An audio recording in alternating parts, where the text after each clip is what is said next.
in my community, this question of a drug war, this question of a war on drugs, has translated into a near genocidal attack. A near genocidal attack on a whole community of people.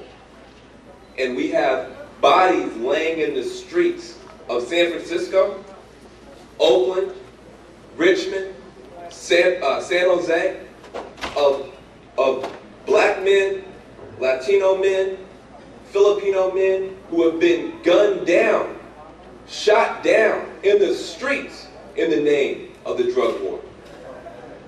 That must be stopped. That has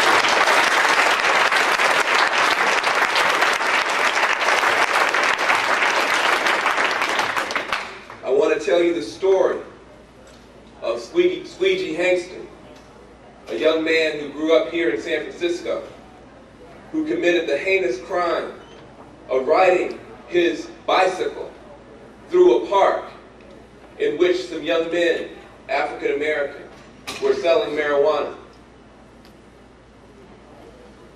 Squeegee Hangston rode his bicycle into the park, right out here on Baby Hunters Point.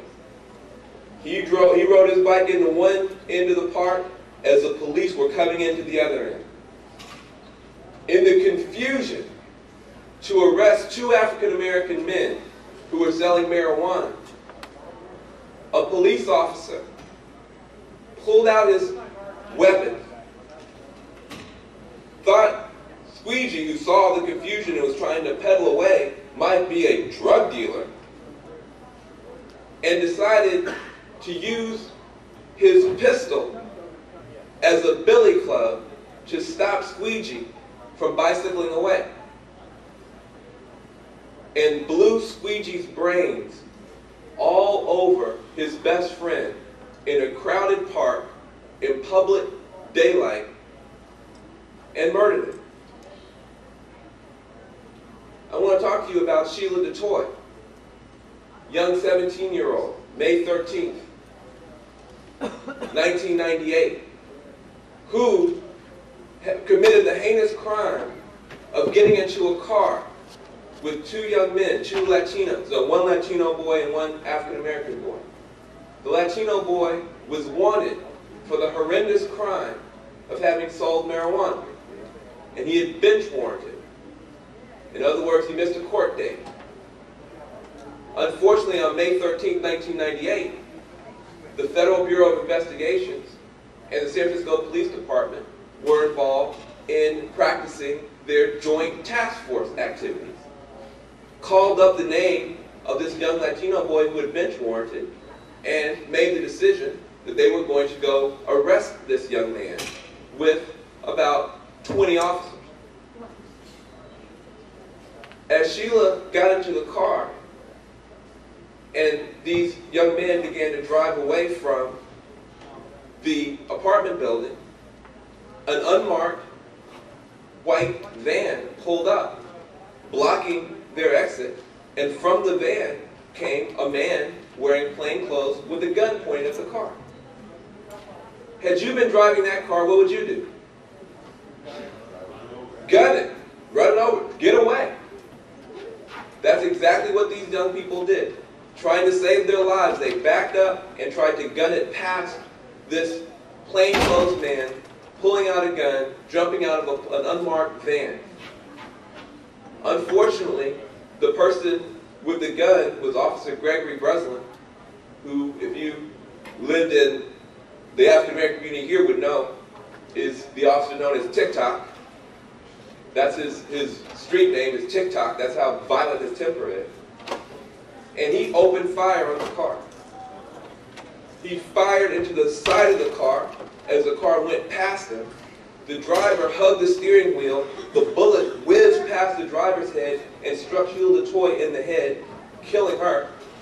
And then he fired into the back of the car as the car drove away, shooting the driver in the back and nearly killing the other young boy. This is what the drug war means. This is the drug war that you must stop. This is the drug war that you must stop.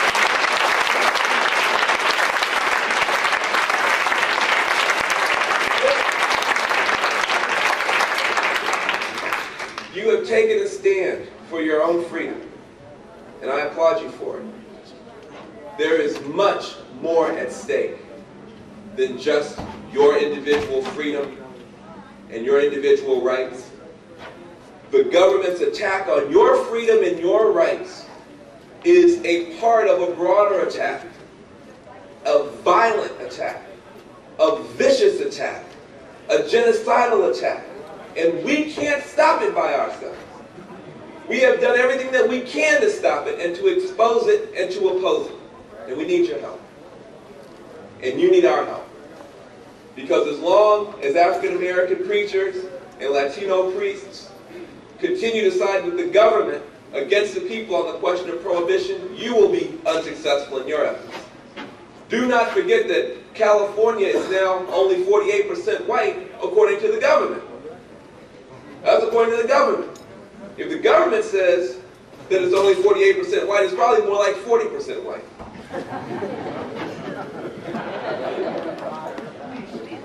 Which means you need allies.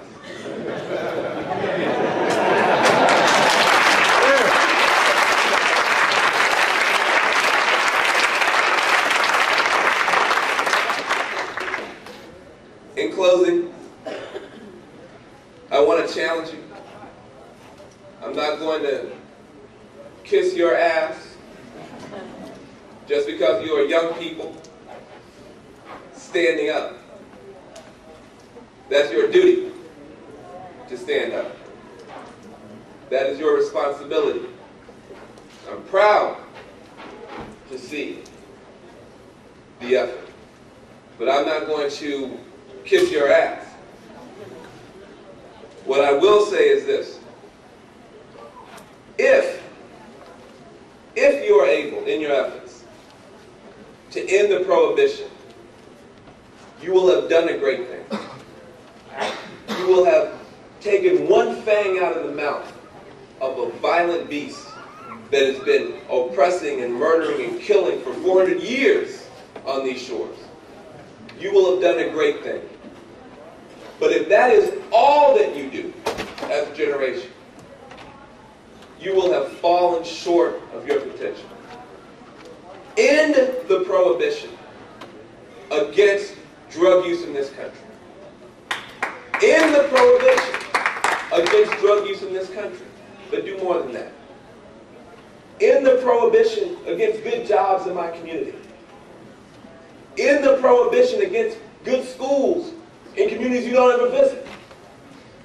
End the prohibition against clean air and clean water for poor people and people of color in this country. And if you do that,